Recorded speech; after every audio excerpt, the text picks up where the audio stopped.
What's up, guys, gals, non-binary pals, and none of the above? This is DL returning to you with another KSL Sinnoh Melee game. This one is between Eon and I don't actually know. Let's take a look. They've just started and they're waiting for me, I believe. On turn 2. So it's between Eon and Tshen. Oh, this is a hype matchup. So some KSL regulars. Tshen's got the Infernape, Blastoise, Rotom, Registeel, Nidoking, Licky, Sneasel, Tropius, and Glaceon, whereas Eon has the Metagross, Rotomfrost, Tentacruel, Frostlass, Toxicroak, Swallow, Houndoom, Golem, and Meganium. So because we're pretty close, we'll just start this one up. So he's got Houndoom leads versus Blastoise, and they both switch, so both scared into the Meganium.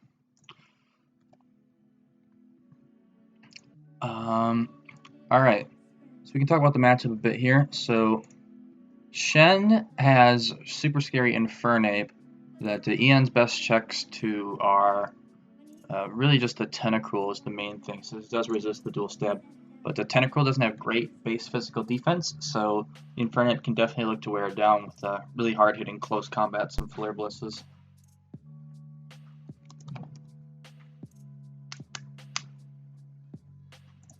On the other side, Eon's got some threats of his own. The Swallow is a pretty big threat, particularly if the Registeel can get worn down.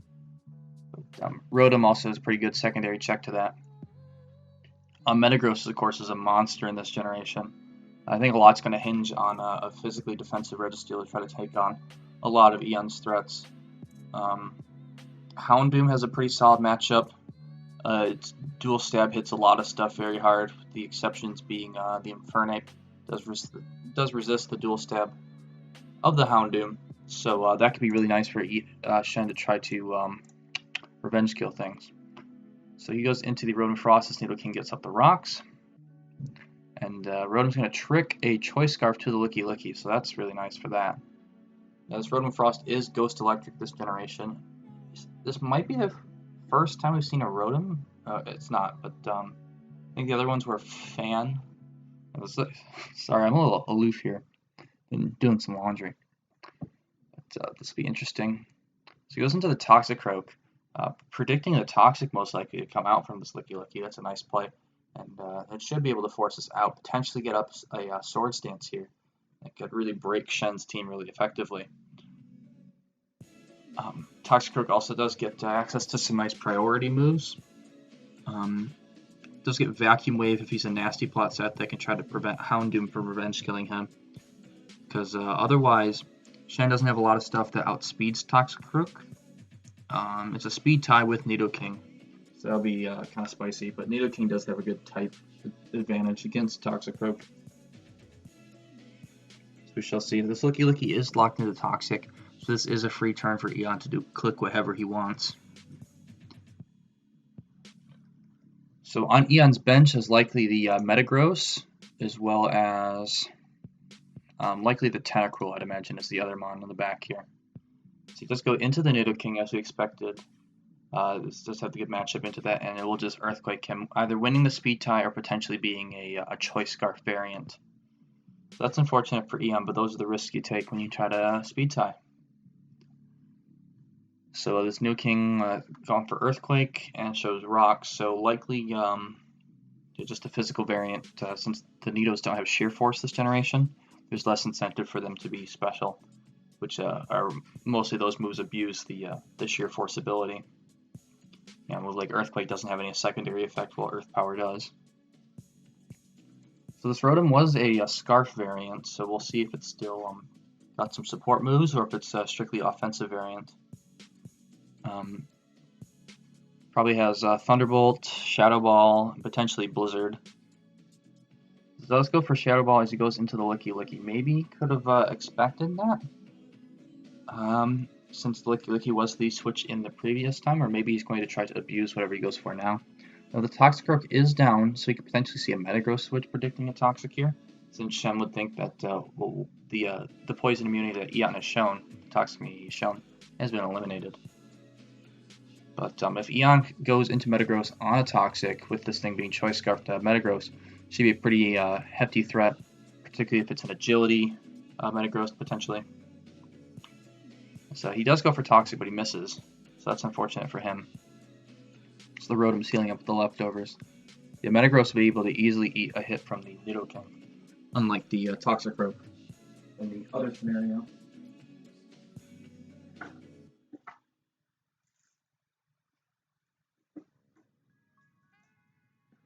So we do see the Tentacruel come out, so that's another Toxic immunity revealed. As expected, most likely it is the Metagross in the back. It's such a big threat this generation. I don't know why he would bench it ever. Shen's spamming F, but you know, he's immune.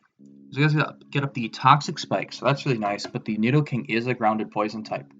And then the Rotom with the Levitate ability is immune to that. So we'll see if he's able to absorb that.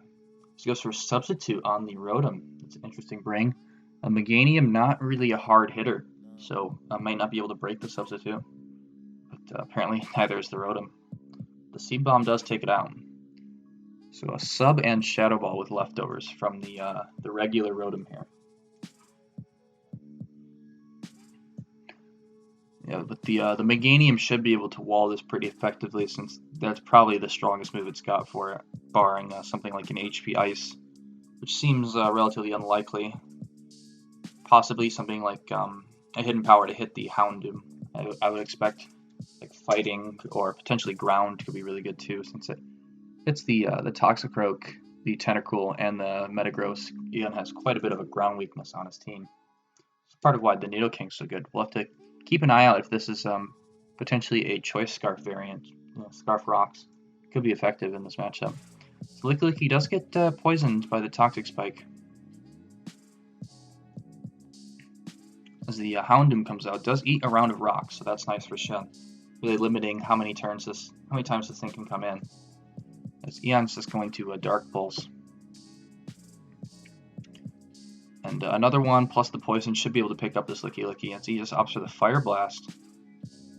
So he's revealed that he's not a choice-locked variant of Houndoom, so that's important information in this matchup. It's not Scarf, and Shen might be revealing that he is Scarf, since Houndoom is naturally faster. But Nidoking would be able to tank any one hit from this non-Specs Houndoom. But this should just be an opportunity for him to go for... He's probably going to click Earthquake, but oh no, yeah, exactly what I was thinking. He might anticipate the Rotom to come in on the more obvious Earthquake play and go for something else. But the Poison Jab does cover the staying in option and potentially the Meganium. But Poison Jab doesn't really hit the Rotom too hard, since it is a Ghost type in this generation. But unfortunately, he gets a crit. So Shen's getting some good luck back. But he did miss a Toxic earlier, so don't be too harsh, Eon. And you hit a Fire Blast, so I'd say that the Hex is pretty even thus far. But yeah, Shen's Nidoking's in a very good spot with the information that's been shown to him. Now we'll have to see if he potentially changes moves here or switches out. Now the Rotom is naturally faster than the Nidoking. Remains to be seen if he is a max speed Rotom. So if they both swap, we could potentially get information on the Nidoking's item, if or the EVs, how they rank up. It's a really interesting game so far. One of the most even battles we've had thus far, I'd say. Could still go either way for sure. And still a lot to be revealed. So like we're expecting a Metagross from Eon's side, and on Shen's side we're still missing 2 mons. Likely the Infernape, but I don't see a reason why he wouldn't bring it. And I would guess the Registeel is the other Pokemon on the bench still. Well, on the sidelines more than the bench.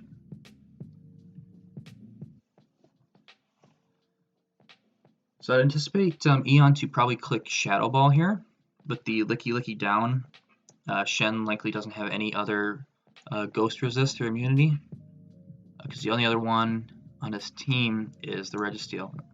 I guess that could potentially come out. Ooh, a Sucker Punch. Nice play from Shen. He does reveal that he's not Scarf, but the Sucker Punch is a great tech. Really works out in this situation. Predicting that Eon would not have a second, another status type move, wouldn't have like a Wisp on his Rotom based on the Trick Scarf set that he had revealed. And probably anticipating the Shadow Ball to come out there. And the Sucker Punch does pick up the kill. He does capitalize on the crit there, most likely. That probably would not have killed without the crit. But, you know. Yeah, exactly. Eon was also expecting that this could potentially be Scarf based on the way Tshen has played this. So very well played on the Nidoking on Tshen's part. But now that the Sucker Punch has been revealed, we know that this Nidoking is not a Scarf variant. So it could be very scary for the Houndoom. Unfortunately, unless the Tentacruel gets a spin-off, then this Houndoom can only come in on rocks one more time. As he does reveal the Shuka Berry to tank the hit from the Nidoking, but the Nidoking lives on just a sliver of HP. So he should be able to take out the Tentacruel in this position, and Tentacruel may not be able to get off a spin to help the Houndoom out. And impeccable EVs from Hydra, I agree. So this Nidoking is a monster in this matchup. We'd mentioned in the draft analysis how weak Eon was to ground types, and Tshen's really revealing that. One of the first people, I think, the first person to play Eon, and he's got a good offensive ground to exploit that weakness. We could potentially see a Sucker Punch going out here. I doubt it kills Houndoom since it is a resist. But Houndoom reveals Sucker Punch of his own, not wanting to eat the chip. If he calculated that he lived the Sucker Punch, I think I maybe would have potentially withheld that information.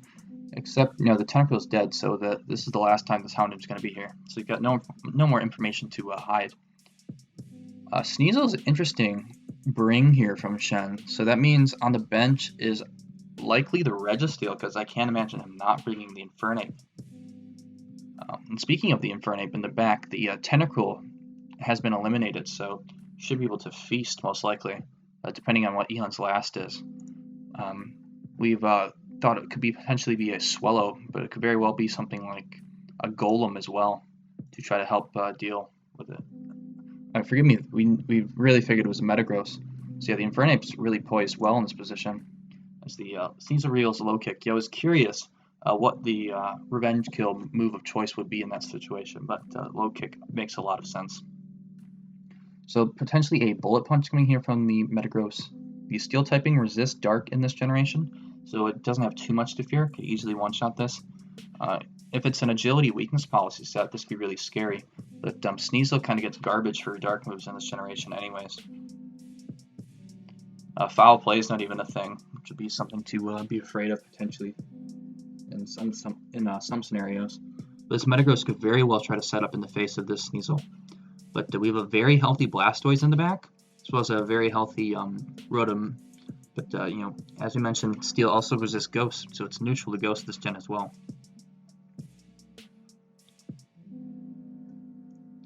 So Metagross is in not too bad of a position, but Eon's definitely down. He's down 2 Mons at this point, with likely the Infernape in the back to be revealed. But I don't know. I think this is all going to be hinged upon what this Metagross set is. Because if it is Agility weakness policy, and he clicks Agility as Sneasel goes for a Dark move, and we end up with a +2/+2 Metagross, that could be terrifying. So he just opts for the low kick, as it is Agility. And low kick 2 more should kill based on this damage. So perhaps wisely played by Tshen, but maybe not getting the damage he wants. Meteor Mash, if this gets an attack boost, it could be scary, but it is a Life Orb variant. So good information for Tshen here. The thing is, it's only Life Orb, so it shouldn't be able to kill the Blastoise, I'd anticipate, and potentially not the Rotom as well.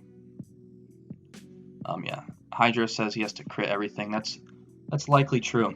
But he is faster than the Infernape now, thanks to the Agility. So he played for his only way to potentially win. Yeah, he's got a crit like Zen Headbutt on Blastoise. And potentially on Rotom as well. So all he has is the Life Orb boost here. Blastoise comes out. We'll see what move this has. Now, there is no Scald potential, unfortunately for him. But, Zen Headbutt only does 44. But he gets the flinch. That's very lucky for Eon. So a crit here would kill him. Or another flinch would also put him in a good position. But he also has a chance to miss all of these moves. That's one of the downsides of Metagross. So he gets the double flinch on for it. Even with the low roll, that's not going to help him. But the Life Orb is wearing him down to the point where Rotom should be able to pick up the kill after this next round of Life Orb.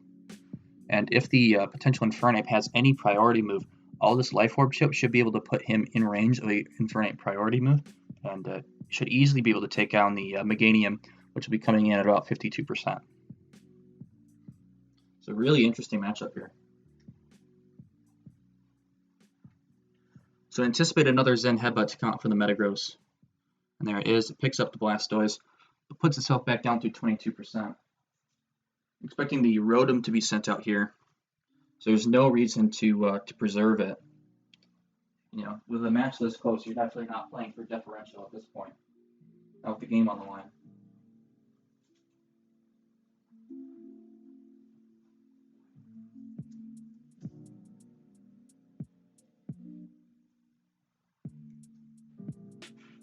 Yeah, very unfortunate for Tshen. He did get the crit earlier on the Rotom, but I'd say this double flinch more than makes up for that on Eon's behalf.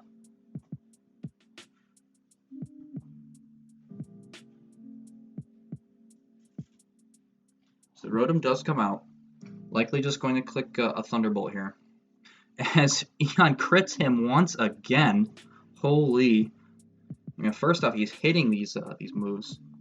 A freaking miss would be more likely than getting all these crits in a row. And barring Infernape carrying the priority move, Eon should have the game here. Unless he's maybe Scarf Infernape, but I would say that's pretty unlikely in the matchup. Yeah, this is very unfortunate for Tshen. He played this game very well, particularly with his Nidoking. Put himself in a commanding position, but Metagross has just hacked Eon's way to victory, it would appear.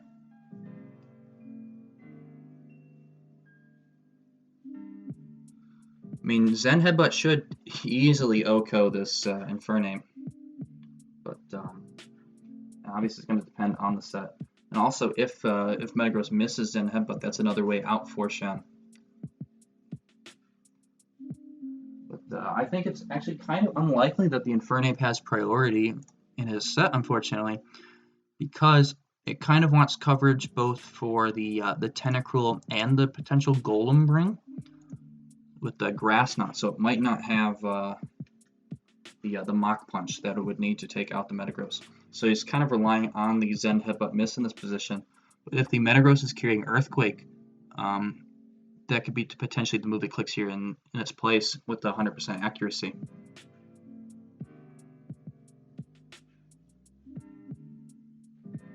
Or a Vacuum Wave also would make sense from Ape if it was a real special set. Okay, here comes out the Ape, and here's the moment of truth. If Metagross hits or not, or if Ape has priority, or potentially Scarf set could still be faster than the +2 Metagross, depending on EVs.